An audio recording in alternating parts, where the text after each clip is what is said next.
구약성경 사사기 16장 15절에서 22절, 제가 한 절, 여러분들이 한 절, 마지막 절 같이 봉독하도록 하겠습니다.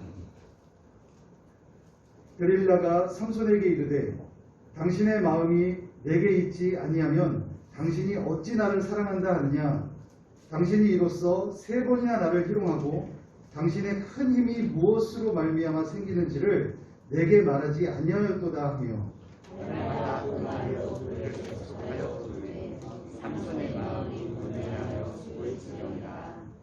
삼손이 진심을 드러내어 그에게 이르되 내 머리 위에는 삭도를 대지 아니하였으나니 이는 내가 모태에서부터 하나님의 나시린이 되었습니다. 만일 내 머리가 밀리면 내 힘이 내게서 떠나고 나는 약해져서 다른 사람과 같으리라 하니라.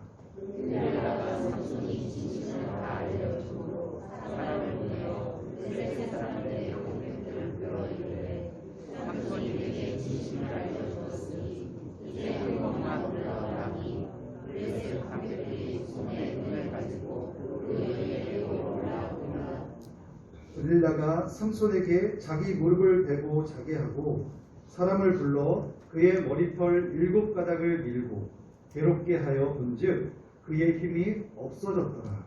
데릴라가 이르되 삼손이여 블레셋 사람이 당신에게 닥쳤느니라 하니 삼손이 잠을 깨며 이르기를 내가 전과 같이 나가서 몸을 떨치리라 하였으나 여호와께서 이미 자기를 떠나신 줄을 깨닫지 못하였더라. 블레셋 사람들이 그를 붙잡아 그의 눈을 빼고 끌고 가사에 내려가 놋줄로 매고 그에게 옥에서 맷돌을 돌리게 하였더라. 그의 머리털이 밀린 후에 다시 자라기 시작하니라. 아멘. 주보를 참조하셔서 오늘의 요절 말씀 다시 한번 봉독하겠습니다. 오늘의 요절 말씀은 사사기 16장 20절의 말씀입니다. 사사기 16장 20절의 말씀입니다. 시작. 데릴라가 이르되 삼손이여 블레셋 사람이 당신에게 들이닥쳤느니라 하니 삼손이 잠을 깨며 이르기를 내가 전과 같이 나가서 몸을 떨치리라 하였으나 여호와께서 이미 자기를 떠나신 줄을 깨닫지 못하였더라. 아멘. 은혜를 지키기라는 말씀의 제목으로 목사님께서 말씀을 보내주시겠습니다.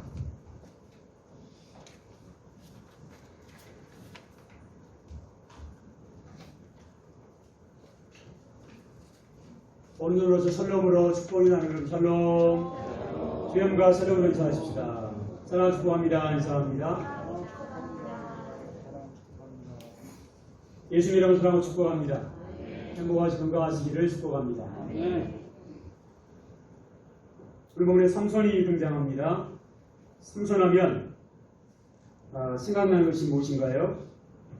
그야말로 아무도 감당할 수 없는 강한 힘을 가진 사람. 몇 달 전에 우리가 삼손에 대해 살펴봤는데요. 다른 관점에 대해서 우리가 함께 말씀을 나누려고 합니다. 한편으로 삼손은 괴력의 상황이었죠. 당시 삼손이 살고 있던 시대에요. 가나안 해안 지역에 거주하면서 이스라엘을 위협했던 세력이 있었는데 바로 이 블레셋 사람들이었습니다. 네, 여기서 말하면 조선시대 때 왜구가 우리나라를 괴롭혔던 위협의 세력이었던 것처럼 이 블레셋 세력도 역시 이스라엘을 늘 위협하는 그런 세력이었습니다. 근데 이 블레셋은요 도저히 삼손을 당해낼 수가 없었습니다. 한마디로 삼손은 블레셋군에게 두려움의 대상이었습니다. 그는 나귀 셋뼈, 다시 말해 금방 죽은 나귀의 턱뼈로요 블레셋 사람을 1000명을 쳐 죽였습니다. 또한 그는 맨손으로 사자의 입도 찢었다고 했습니다. 누구도 이길 수 없는, 아무도 감당할 수 없는 괴력을 가진 사나이, 그 사람이 바로 이 삼손이었습니다. 근데요, 여러분 21절에 보니까 이 삼손이요 무너지고 말았습니다. 두 눈이 뽑혔고 롯길에 묶여서 옥에 갇힌 채 맷돌을 늘리는 그야말로 처량한 신세가 되어버리고 말았습니다. 지금 삼손이 돌리던 이 맷돌은요, 원래 짐승이 돌리던 맷돌이었다고 해요. 얼마나 비참합니까? 무너져도 이렇게 어떻게 무너질 수가 있을까요? 삼손이 이런 비참한 신세로 들어간 것이 너무도 의아할 정도입니다. 도무지 믿을 수가 없는 일입니다. 삼손이 이렇게 무너질 것이라고는 아무도 상상하지 못했습니다. 우리가 아는 삼손은요, 아무도 이길 수 없는 강한 자라고 했는데, 이런 삼손을 무너뜨렸다면 삼손보다 더 강한 자가 있었다는 것입니다. 도대체 누가 삼손을 무너뜨린 것일까요? 어쩌다 삼손은 이런 꼴이 되었을까요? 여러분은 두 눈이 뽑힌 채 넋줄에 묶여서 맷돌을 돌리고 있는 삼손의 모습을 상상할 수 있겠습니까? 삼손이 이토록 비참하게 무너진 이유가 무엇일까요? 삼손이 누구 때문에 무너진 것일까요? 오늘 살펴보면요, 삼손을 무너뜨린 정체는 삼손 자신이었습니다. 삼손은 자기 자신 때문에 무너진 거예요. 삼손은 자기보다 강력한 외부의 적으로부터 무너진 것이 아니었습니다. 스스로 무너진 거예요. 삼손은 태어나면서부터 나실인이었다. 성경 기록합니다. 이 나실이는 태어나면서부터 하나님께 드려진 구별된 사람이었다. 그런 말이에요. 나실인은 태어나면서부터 특별한 사명, 특별한 목적을 가지고 태어난 사람이란 의미입니다.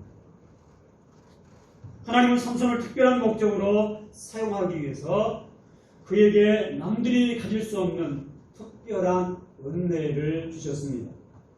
하나님의 특별한 목적을 이루기 위해서 특별한 은혜를 주신 사람이 바로 나실인이었어요.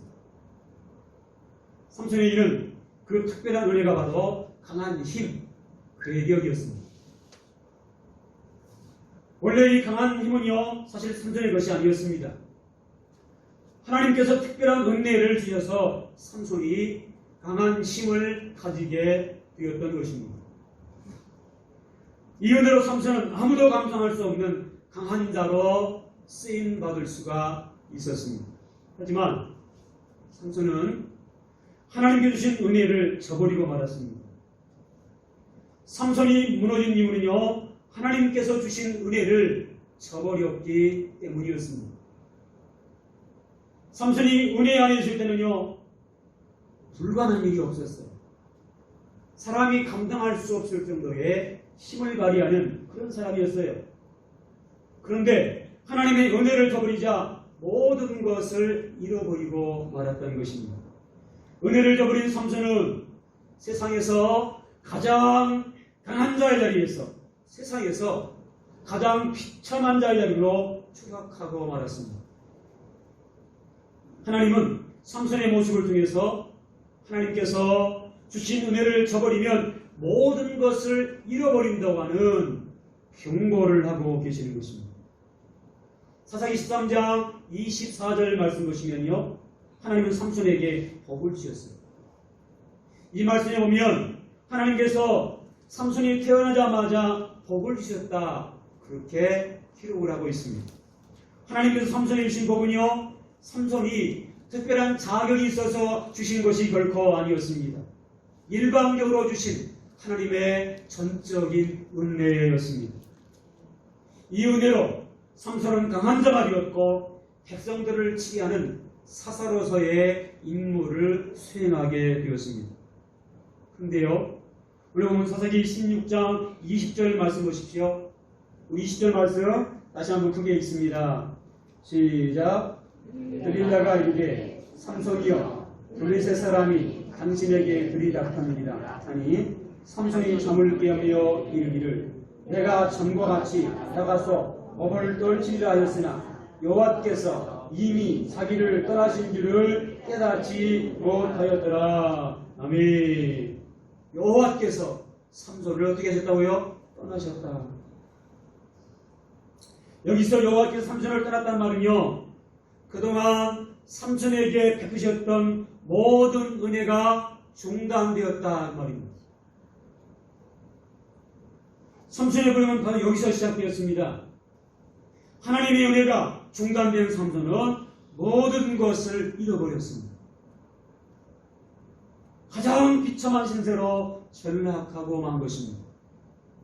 삼손이 은혜를 잃어버린 구체적인 이유가 무엇입니까? 하나님과의 약속인 나시림의 서약을 무너뜨렸기 때문입니다. 구체적으로 삼손이 은혜를 잃어버린 이유를 한번 살펴봅니다. 첫 번째 이유가 뭔가 하면요, 포도주 때문이었습니다.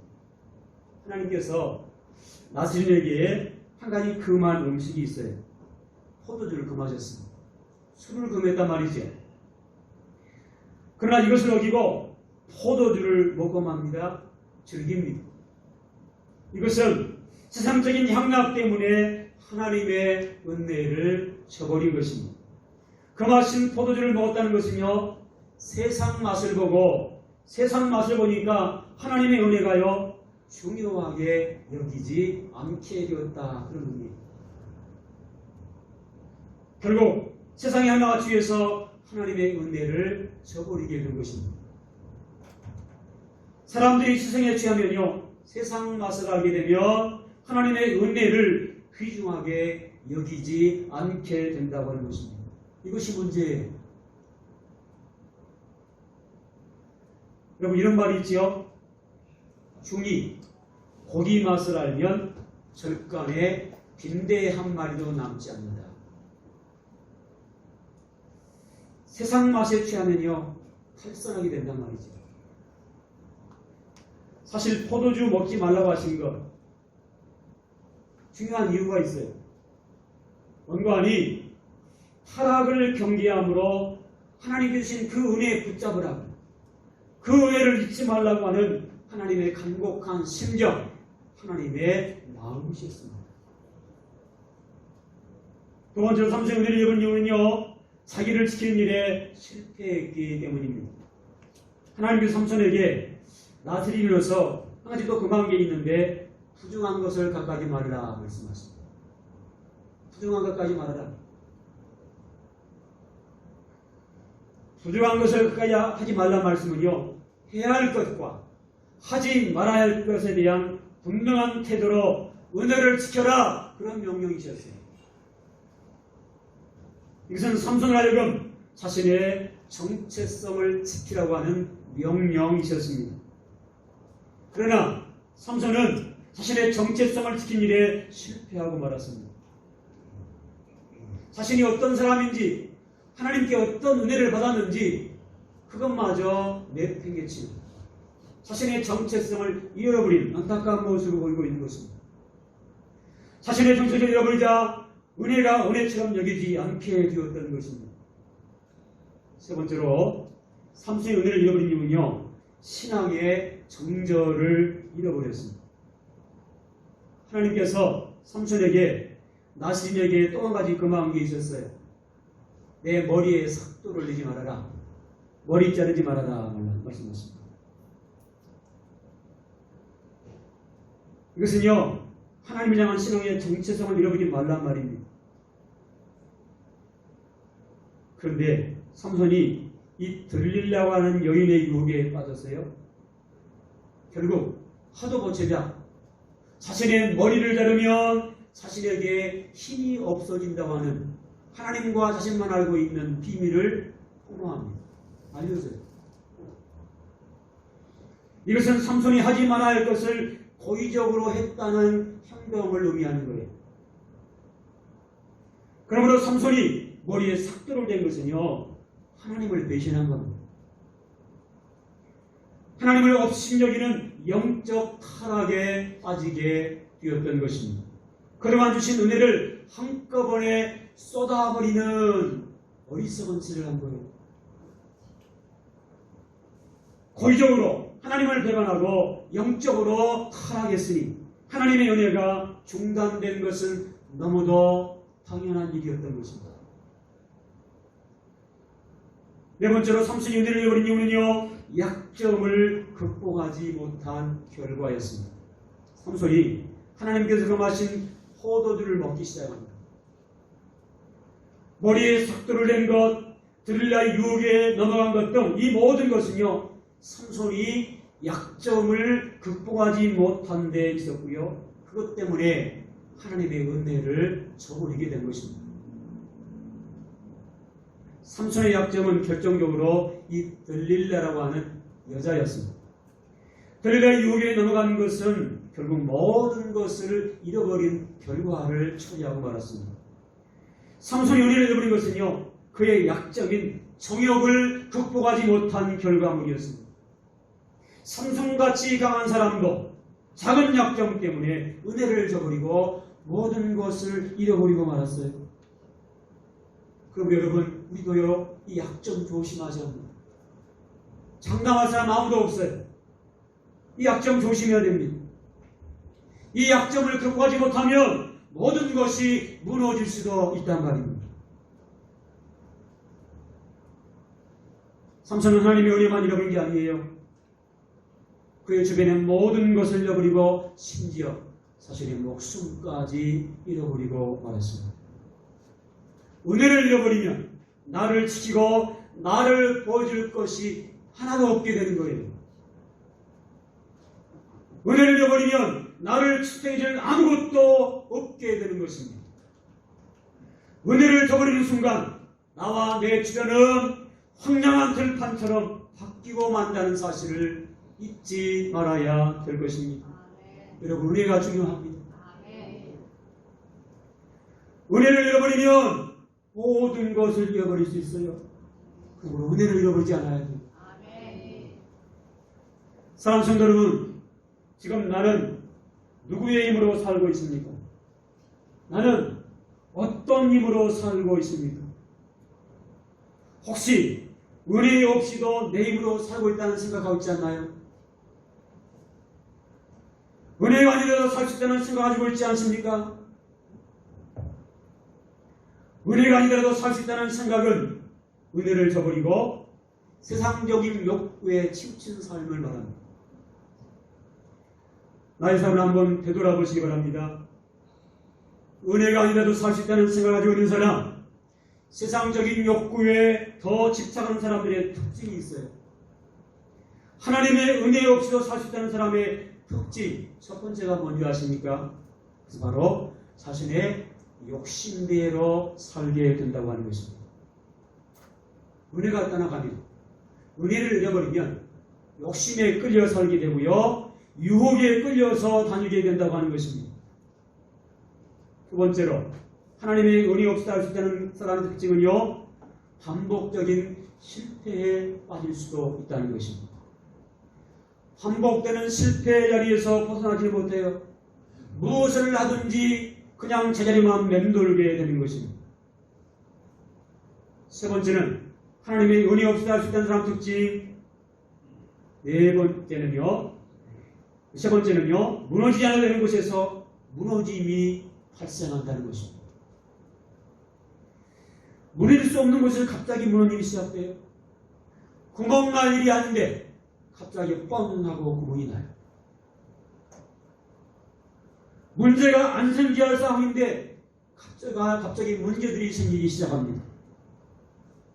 이런 사람은요, 신앙적 사고보다는 세상 수단, 세상적인 방법만 늘 앞장섭니다. 은혜가 떠날 때 신앙적 생각, 신앙적인 사고가 파괴되고 세상적인 수단 방법이 앞서게 되는 것입니다. 그러다가 더 큰 어려움에 직면해서 천부여 의지없어서 손들고 합니다.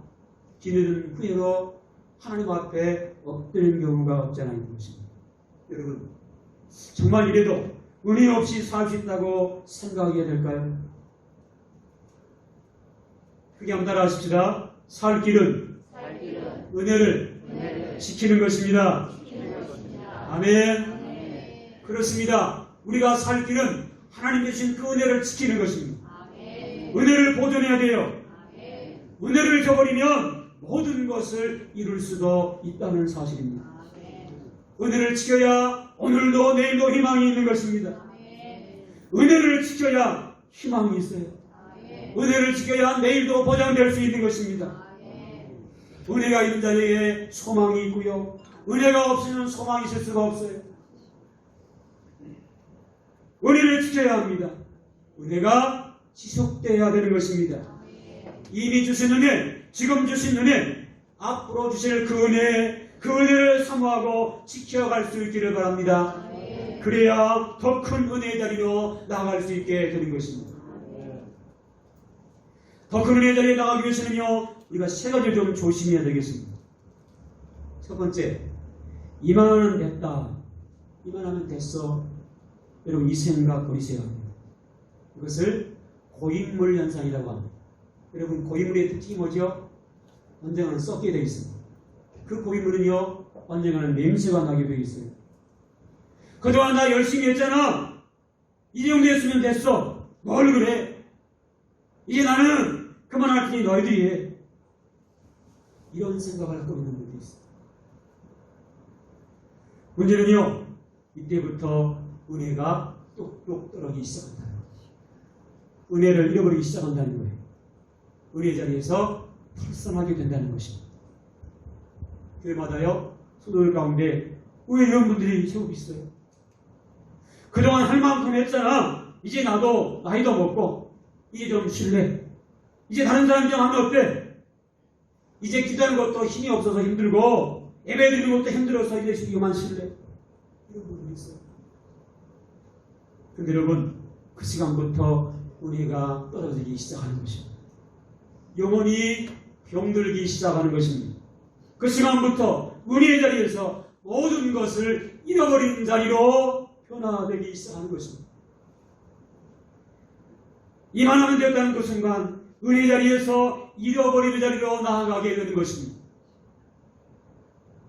이것은 정말 안타깝고요, 비참한 결과를 초래할 수 있는 것입니다. 또 이런 생각 갖고 있는 분들이 있어요. 왜 나만 해야 되느냐? 왜 나만 희생해야 되느냐? 그동안 나 할 만큼 했다고. 왜 나만 해야 되느냐고. 왜 나만 먹고 그러느냐고.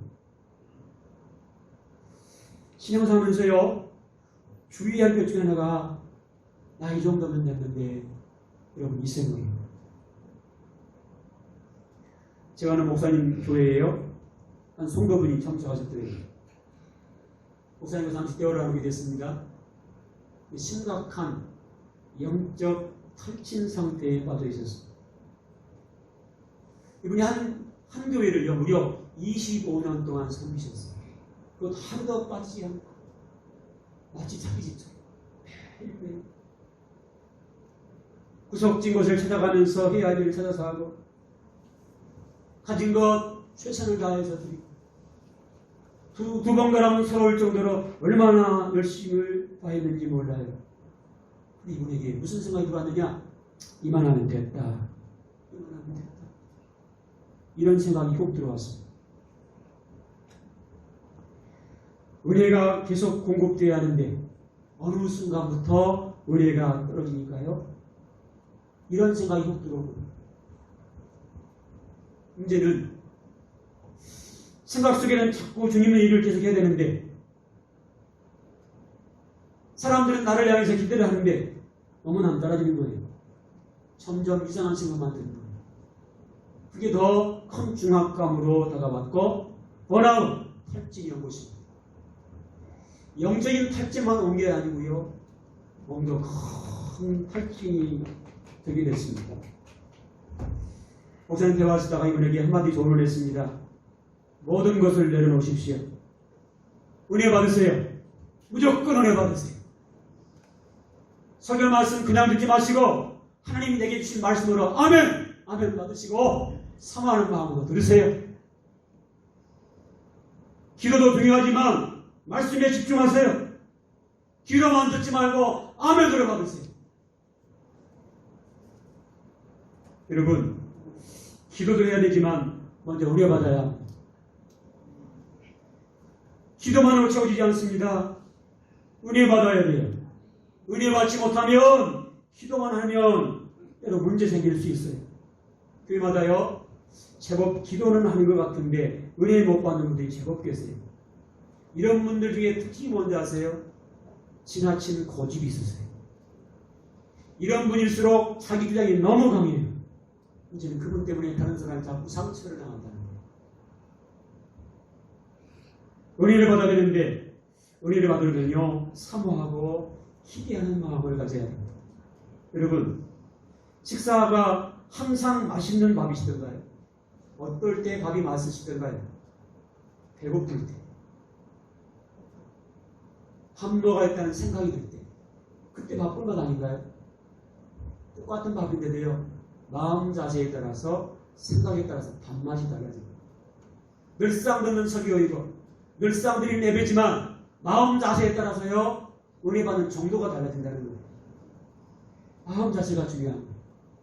사모하는 마음, 기대하는 마음이 중요한 것입니다. 여러분 은혜가 떠나가면 아무것도 할 수 없습니다. 은혜 받아야 돼요.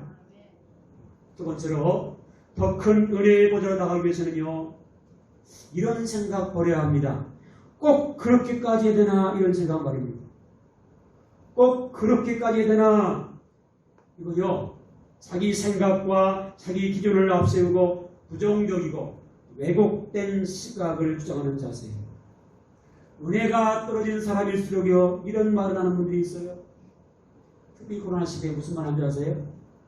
꼭 예배당 가서 예배드려야 되나요? 꼭 그 시간에만 예배드려야 되나요? 이런 생각입니다. 실제로 우리 교회에요 성도 한 분이 주일 지키지 않고 놀러 갔다 왔어요. 문제는 놀러 갔다가 부부간에 싸움이 일어났어요. 이혼 6기까지 찾아갔어요. 목사님 불러서 대화하는 가운데 이 부부의 그 알지 못한 사실을 알게 됐어요. 이분들의 생각 속에 무슨 생각이 있느냐? 꼭 예배당 가야만 예배 드릴 수 있나요? 꼭 11시 주일날 예배 가야만 예배 드릴 수 있나요? 이런 생각이 들어요. 그러니 목사님께서 대화하는 가운데 이분이 그러대요. 목사님 저 방송 예배 드렸는데요? 모르겠어요. 놀러 가면서 귀로 그냥 대충 들었는지 모르겠어요. 하나님이 그 예배에 받으셨을까요? 아니더래요. 목사님 별이 아니더래요. 주의를 지키지 못한 것에 대한 일말의 죄송함도 없더래요. 여러분 이 온라인 예배는 우리가 어쩔 수 없을 때 드리는 거예요. 할 수 있다. 우리가 대면 예배에 하나님 앞에 드릴 수 있어야 합니다. 꼭 11시 예배에 참석해야 되냐고요? 네. 하실 수 있으면 하셔야 돼요. 9시 예배든 수요 예배든 교회 가정 공예배 하나님과의 약속이고요. 성도 간의 약속이잖아요. 그 시간을 지키고 그 날을 지켜야 은혜 받을 수 있어요. 은혜를 지속할 수 있어요. 주일은 구별해야 지켜야 할 시간이에요. 교회 가정한 공예배는 우리가 지켜야 할 예배 시간인 것입니다. 이런 생각, 이런 의지가 있어야 돼요. 그래야 은혜를 지속해서 받을 수가 있고요. 은혜를 지속해서 유지할 수 있다는 것입니다. 주일은 구별해야 지키지 않아도 된다는 생각이 있을 때, 교회 공예배 시간 꼭 지키지 않아도 된다는 생각이 있을 때, 그때부터 은혜는 떨어지기 시작하는 겁니다. 꼭 그렇게 해야 되나요? 이런 생각, 은혜 떨어지게 하는 소리입니다. 꼭 그 시간 지켜야 되나요? 그 생각, 우리를 놓치는 거예요. 여러분, 더 나아가 세 번째로요, 더 큰 은혜의 보좌 앞에 나가기 위해서는요, 우리가 늘상 하기 쉬운 원망, 불평, 이거 버려야 합니다. 어떤 분들은요, 처음에 대화를 시작할 때 교회를 생각하는 것처럼, 목회자를 생각하는 것처럼, 성도를 생각하는 것처럼 이야기 시작했다. 결론은 원망, 불평이에요. 늘상 그분의 생각 속에 부정적인 말이 떠나지 않아요. 생각하는 것처럼 말하지만 자기 원망, 자기 불평을 누르는 사람들이 많이 있어요. 조심하셔야 합니다. 주변에 원망과 불평 터뜨리는 것, 말하는 것. 여러분, 입술로는 걱정하고 염려한 것처럼 보이지만 실상은 그의 마음속에 늘상 원망과 불평이 머물러 있는 것입니다. 그런 모습 무슨 모습인지 아세요? 불신앙적인 모습이고요. 이건 대적자의 사고예요. 이런 사람의 주변에는 늘 말이 많고 문제가 발생하고 그 사람 때문에 주변에 상처받는 사람이 많아요. 교회마다 이런 사람들이 제법 있어요. 목회자를 아프게 하고 성도에게 상처 주고. 여러분, 우리 삶을 한번 돌이켜 보아야 되겠습니다. 이런 사람들은요, 본인만 은혜 받지 못하는 게 아니고요, 주변 사람들까지 은혜 못 받게 해요. 방해꾼으로 다는 거예요. 여러분, 나는 교회에서 어떤 존재인가? 사실은 한번 되돌아봐야 되겠습니다. 남의 말 하기 좋아하는 사람, 소문내기 좋아하는 사람, 그런 사람 되지 않기를 예수 이름으로 당부합니다. 여러분, 우리도 세상에서 구별된 나시린입니다. 우리도 세상에서 구별된 그리스도인입니다. 그러므로 우리는 그리스도인답게 삶을 살 수 있어야 돼요. 우리의 삶의 모습 속에 그리스도의 향기가 나타나야 돼요. 우리가 그리스도인답게 살아야 하나님의 은혜가 우리에게 임하게 될 줄로 믿습니다. 험한 세상, 하나님의 은혜가 아니면 살아갈 수가 없습니다. 지금까지 주신 은혜에 대해서 늘 감사하시고 앞으로 주실 은혜를 사모함으로 기대하시기 바랍니다. 은혜 받지 못하면 수시로 시험에 빠져요. 작은 일에도 상처를 받게 됩니다. 그러나 은혜로 무장하면, 늘 은혜 가운데 살면요, 어떤 시험거리, 어떤 상처를 주어도 흔들리지 않습니다. 은혜 받아야 돼요. 지금 주신 은혜를 지키고 신앙인의 정체성을 지키는 삶을 살아갈 수 있기를 예수 이름으로 축복합니다. 우리는 하나님의 전적인 은혜로 하나님 자녀가 되었습니다. 이 은혜가 얼마나 큰지요. 신앙으로서 하나님의 그 은혜를 생각하면서 내가 지켜야 할 신앙의 보리를 키워나갈 수 있어야 되겠습니다. 특별히 신앙으로서 예스할 때는 예스하시고 안 되는 건 노할 수 있어야 됩니다. 그리스도인으로서 할 수 있는 것은 예하고 그리스도인으로 하지 말아야 할 것 안 됩니다. 안 합니다. 그래야 은혜 지킬 수 있어요. 오늘을 지키는 삶을 살아갈 수 있기를 예수 이름으로 축복합니다. 이것이 그리스도인 나시림의 정체입니다. 이것이 은혜를 지키고 은혜를 유지하는 방법이기도 합니다. 해야 할 것과 하지 말아야 할 것에 대한 분명한 태도를 가져야 은혜를 지킬 수 있어요. 주일날 예배자를 지켜야 하는데 세상에 치우친 삶을 사는 것 천국 시민의 바른 자세가 아닙니다. 주일날 예배 하나님께 영광 돌리는데 주일까지 세상적인 일에 치우쳐 있고 세상 즐거움에 취했다고 한다면 어찌 은혜받는 삶을 살 수 있고 은혜를 유지할 수가 있겠습니까? 어찌할 수 없어도 우리가 온라인 예배 드린다면 하나님이 받으실 만한 예배 바르게 드려야 돼요. 집중하시고 온 마음과 정성을 다해서 사모하는 마음으로 하나님을 예배할 수 있기를 예수 이름으로 축복합니다. 더 큰 은혜를 사모하시고 더 큰 은혜 가운데 살아가는 복된 삶이 되시기를 예수님의 이름으로 축복합니다.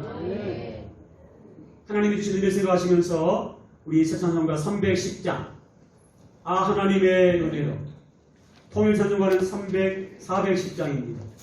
새찬송 310장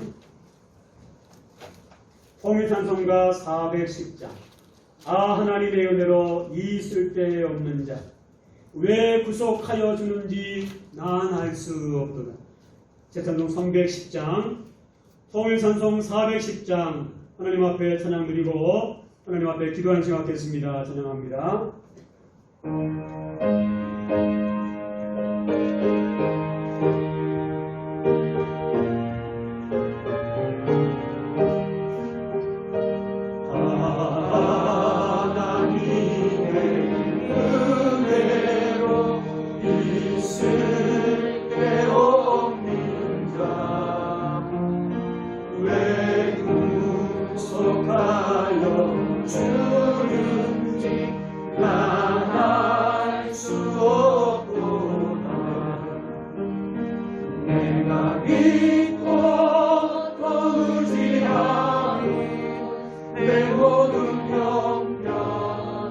하시는 주님 늘 보내주실 것을 나는 확실히 아네.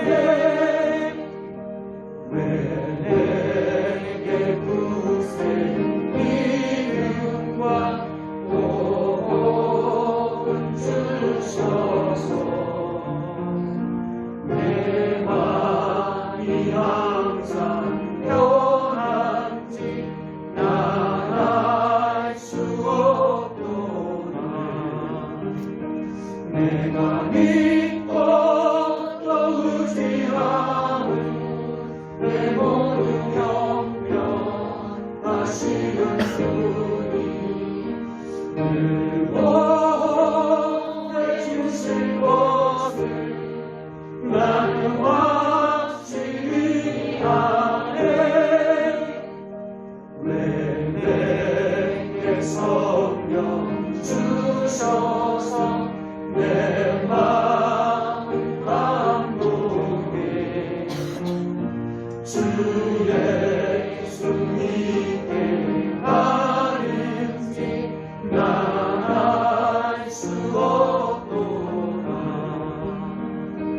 내가 믿고 또 의지하는 내 모든 영변 하시는 주님 늘 보내주실 것을 나는 확실히 아네. 주 언제 강림하실지 복방의 홍만에 또 주님 만날 그곳도 난 알 수 없구나. 내가 믿고 또 의지하는 내 모든 영변 하시는 주님 늘 보내주실 것을 나는 확실히 아네.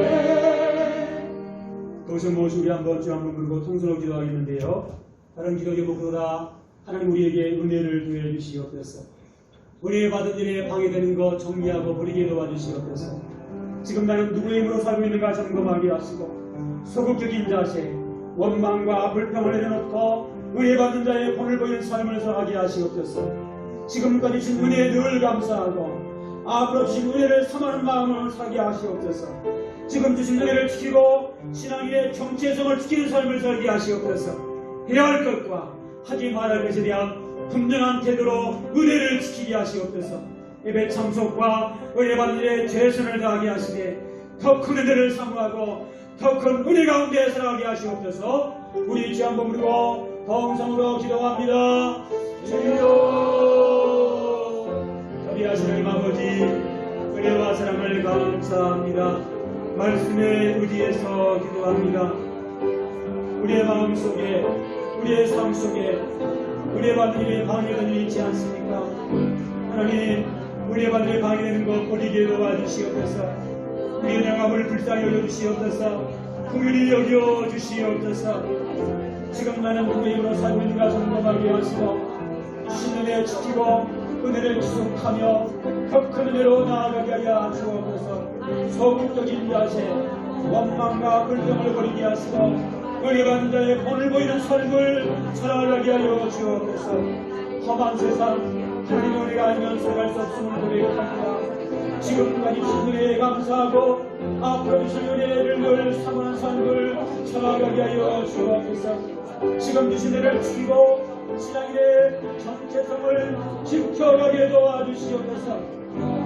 해야 할 것과 하지 말아야 할 것에 대한 분명한 태도를 갖게 하시고 끝까지 은혜를 지켜가게 도와주시옵소서. 예배 참석과 은혜 받는 일에 최선을 다하게 도와주시옵소서. 예배를 지켜야 하는데 세상에 지친 삶을 사는 것은 천국신 내 자세가 아님을 기억하고 그 해가 지난 공예배에 최선을 다하는 삶을 살아가게 도와주시옵소서. 성도들이 예배를 회복하게 도와주시옵소서. 기도를 회복하게 도와주시옵소서.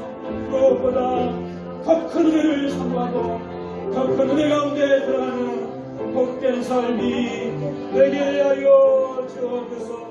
주여 우리에게 은혜를 더해 주시옵소서. 은혜의 삶을 살게 하여 주옵소서. 감사합니다. 감사합니다. 나사렛 예수 그리스도로 명하노니 모든 성도들이 지금까지 주신 은혜에 감사하고 앞으로 주실 은혜를 사모하는 삶을 살아가는 복된 삶이 되어질지어다.